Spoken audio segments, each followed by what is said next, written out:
नमस्कार मित्रांनो, कमळी या मालिकेच्या आजच्या भागामध्ये अगदी मनपूर्वक मी तुमचं स्वागत करते। आजच्या भागामध्ये शंभू आता कमळीला ते पेपर्स दाखवतो। त्यानंतर आता त्या दोघांचं काहीतरी बोलणं झालं असेल म्हणून तो लगेच अनिकाकडे येतो, कारण कमळीने सांगितलेला हा प्लॅन आहे।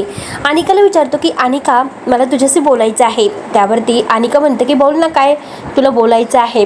शंभू म्हणतो की मला असे समजले की तुझ्याकडे उद्याच्या म्हणजे परीक्षा आहे, तर त्या पेपरचे क्वेश्चन पेपर आहे। आता हे ऐकल्यानंतर अनिका लगेच आता तिला धक्का बसतो आणि तरी सुद्धा ती शंभूला विचारते की काय बोलतोस, कोण म्हटलं तुला असं। शंभू तिला हळूच म्हणतो की अगं, कोणी सांगायला कसं पाहिजे, सगळ्या कॉलेजमध्ये हे समजलेलं आहे, तू सगळ्यांकडून पैसे घेते आणि पोरांना पेपर वाटते म्हणून। अनिका त्याच्यावर ओरडते। अनिका म्हणते की ए मूर्ख, काही पण फालतू सारखं बोलू नकोस। तेवढ्यात तिथे निंगी सुद्धा येते। निंगी म्हणते की अगं हे बघ अनिके कुठे होतीस तू, केव्हापासून मी तुला शोधते।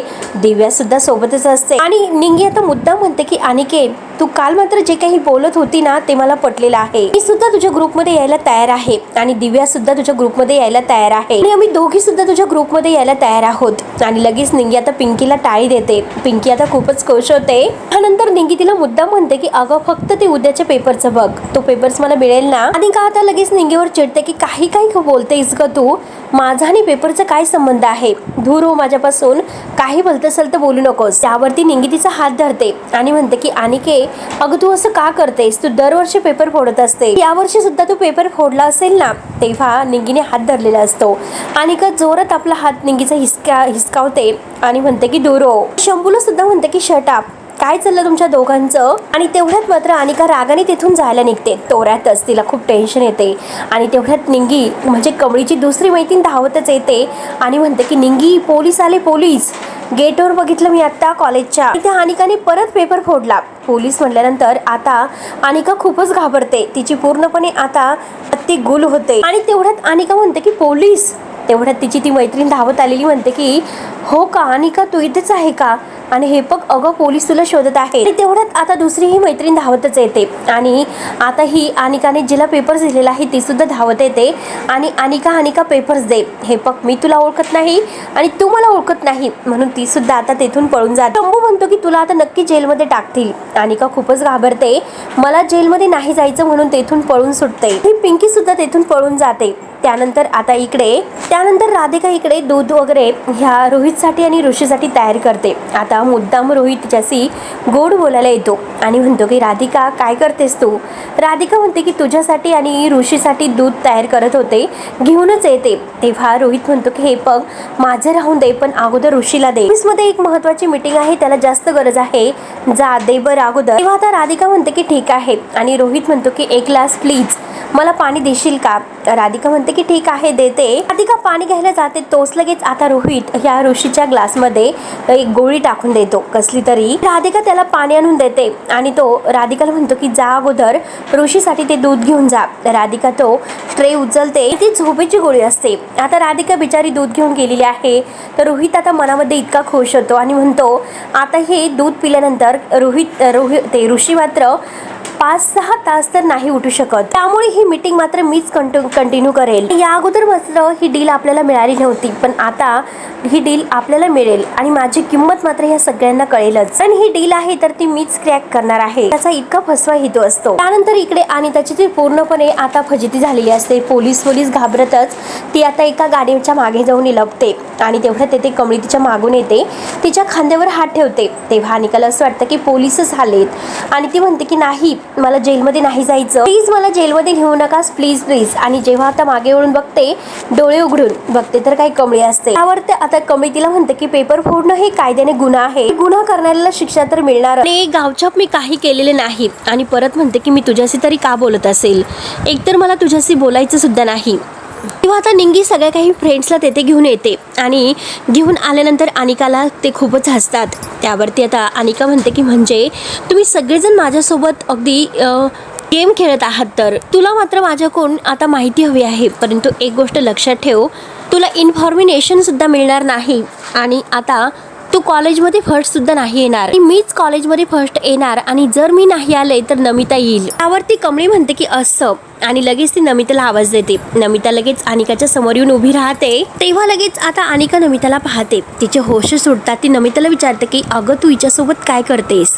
त्यावरती नमिता हसून म्हणते की काही जरी झाले मी दोघी मैत्रिणी आहोत अनिका. त्यावरती कमळे म्हणते की अनिका हे बघ तू नेमकं पेपर कसा फोडते हे आम्हाला बघायचं होतं म्हणून आम्ही दोघींनी भांडण्याचं नाटक केलं होतं आणि त्यात तू फसलीस. नमिता आणि कमळीने जेव्हा भांडण केलेलं आहे ते खोटं भांडण असतं. त्याचा सीन मात्र आता सगळ्यांच्या समोर आपल्याला पुन्हा पाहायला मिळतोय. त्यावरती कमळी म्हणते की अनिका हे बघ मी पहिले आले किंवा नाही आले तरी सुद्धा मला काही फरक पडत नाही, परंतु तू असं शॉर्टकट वापरून पेपर जर लिहिला असेल तू नक्कीच मात्र फेल होणार आहे. आणि आता मात्र सगळ्यांना पेपर मिळालेला आहे, तो पेपर फुटलेला आहे, त्यामुळे आता नवीन पेपर येईल तो सुद्धा ऐन वेळेस. आणि तू जर अभ्यास केला नसेल तर तू नक्की फेल होणार. एकतर आम्ही इथे मेहनत करतोय त्यामुळे आमच्यामधील कोणीही फर्स्ट आलं तरी सुद्धा आम्हाला काही फरक पडत नाही. खरा फरक आहे तर तो तुला पडेल. त्यामुळे आता जा अगोदरच काळजी घे आणि अभ्यास कर आणि उद्या व्यवस्थित पेपर लिही, नाहीतर तू खरंच नापास होशील. कमळीने मात्र बरोबर अनिकाची जिरवलेली आहे. त्यानंतर आता इकडे ऋषी काही मीटिंगसाठी आलेले नसतो आणि आता ते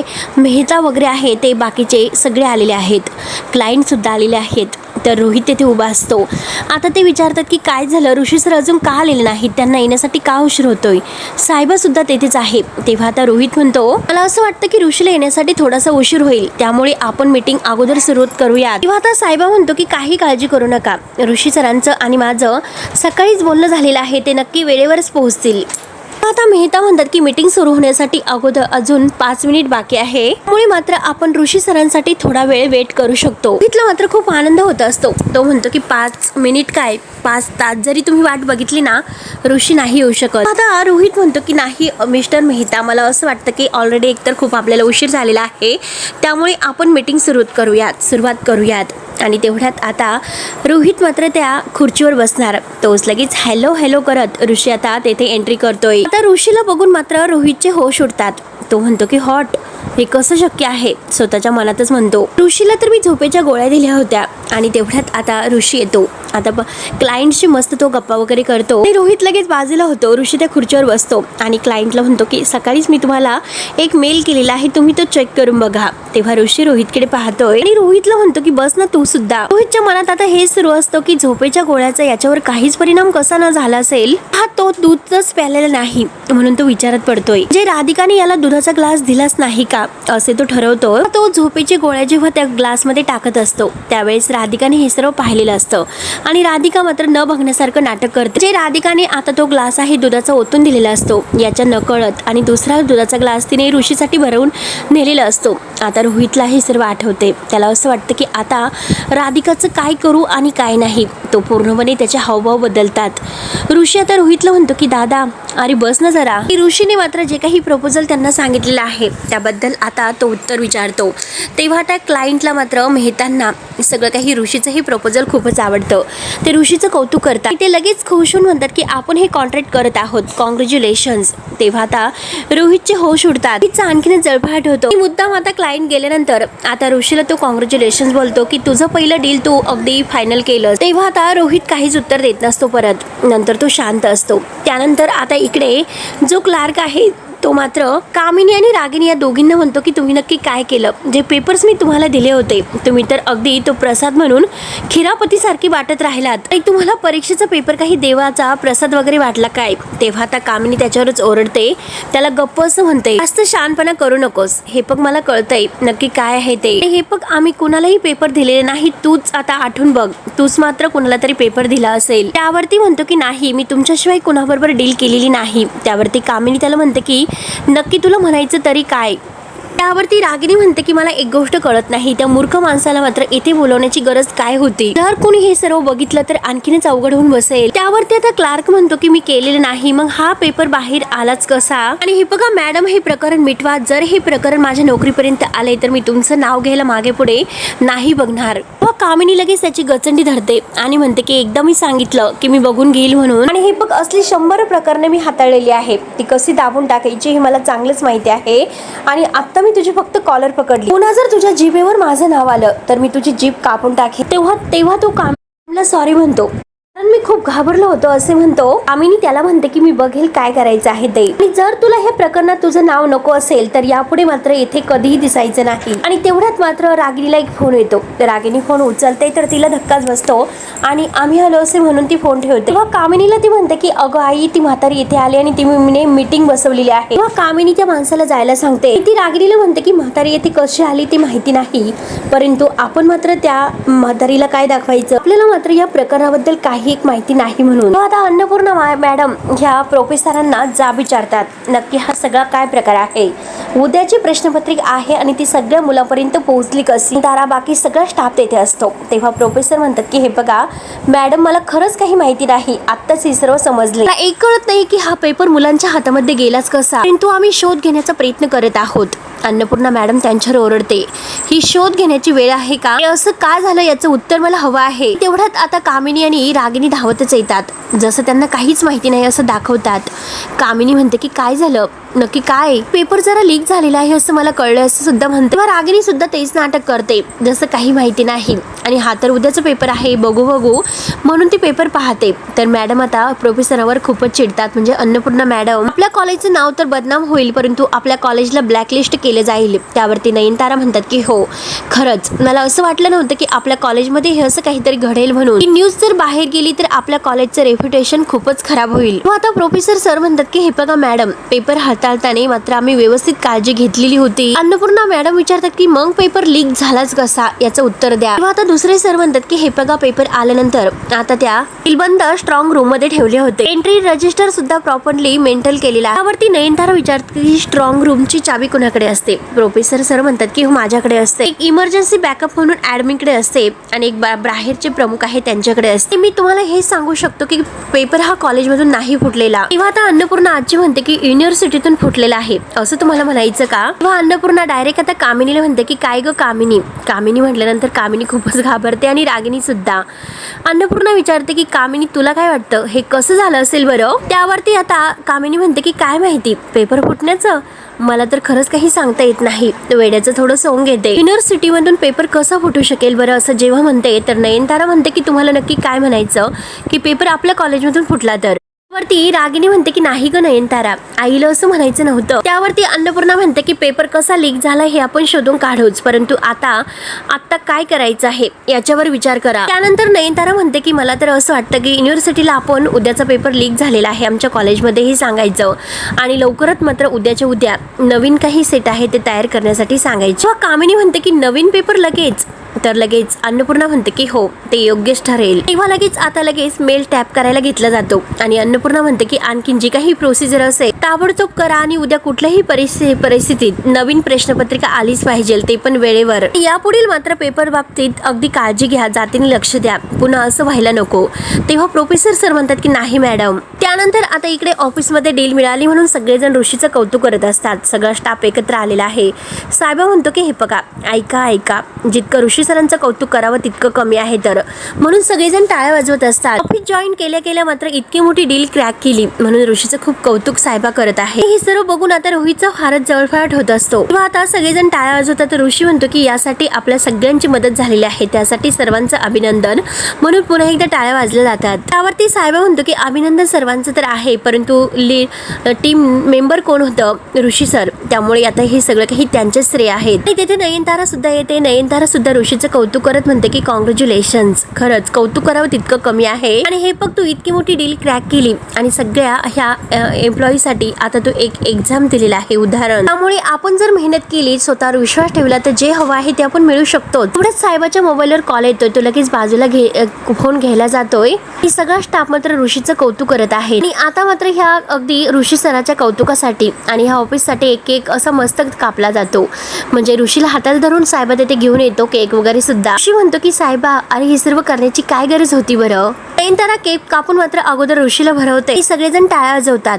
त्यानंतर आता इकडे कमळी आणि निंगी कॉलेजवर आलेले आहेत. ती निंगीला म्हणत असते की अगं खरंच अभ्यासासाठी खूप कमी वेळ मिळायला लागला असं वाटतं, इतकं मी वाचतो तितकं कमीच वाटतं. त्यावरती निंगी म्हणते की काय बोलतेस कमळी, असं तुला वाटतं आम्हाला नाही वाटत, तू तर 10 वेळेस वाचत बसत असते. तेवढ्यात दोघींच्या बोलण्यातून मात्र निंगीच्या धक्का मात्र कमळीच्या पुस्तकाला लागतो आणि पुस्तक खाली पडतात.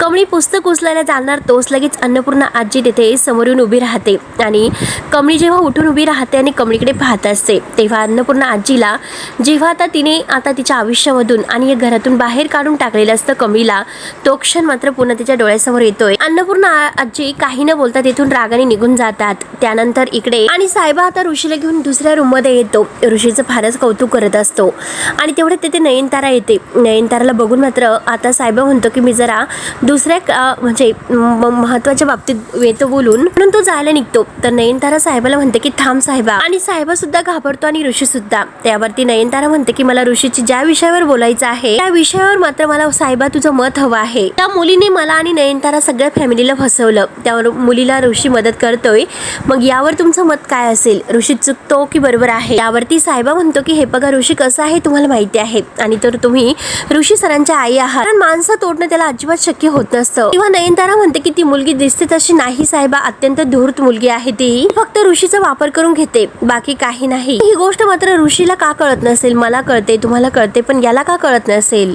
तेवढ्या साहेबाचा फोन पुन्हा वाजतोय. साहेबा म्हणतो की 1 मिनिट. ते घाबरतच नयनताराला म्हणतो की मॅडम खरंच अर्जंट आहे, फोन आलेला आहे. म्हणून साहेबा फोन घ्यायला बाहेर जातो. तेव्हा ऋषी लगेच आईला म्हणतो की आई हे बघ मला मान्य आहे, बघ मला असं वाटतं की तुझे कमळीबद्दल जे काही गैरसमज आहे ना तर ते खरंच चुकीचे आहे, तर एकदा तिची बाजू ऐकून घेण्याचा प्रयत्न कर, त्यामुळे मी खात्रीने सांगतो की तुझ्या सगळ्या काही गोष्टी क्लिअर होतील, तुझे सगळे काही गैरसमज मिटतील. किंवा नयनतारा स्पष्ट म्हणते की मला तिला समजून घ्यायचं नाहीच, मला फक्त इतकंच कळतं की मुलगी चांगली नाही म्हणून तिच्याशी असणारे सगळे काही संबंध तू तोडायचे, असे बोलून नयनतारा जायला निघते. पण ऋषी म्हणतो की आजपर्यंत कुणाशी मैत्री करायची किंवा नाही करायची यामध्ये तू नाही पडली, त्यामुळे मी तुझ्याकडून हेच अगदी अपेक्षा करतो की तू आता सुद्धा तेच करशील. साहेबा हे दोघांचं बोलणं ऐकतोय, त्यामुळे प्लीज मला कोणतेही बंधन तू घालू नको, कारण ते बंधन पाळणं मला नाही जमणार, असे तो स्पष्ट शब्दात बोलतोय. कमळीशी असणारी माझी मैत्री मी नाही तोडणार, स्पष्ट शब्दात तो उत्तर देतोय. तेव्हा साहेबाने ऐकलेलं असतं आणि आता नयनताराला धक्का बसतो. नयनताराला राग पण येतो. मित्रांनो हा भाग येथे संपतो. पुढे नक्की काय होणार आहे हे बघायला विसरू नका. तोपर्यंत धन्यवाद.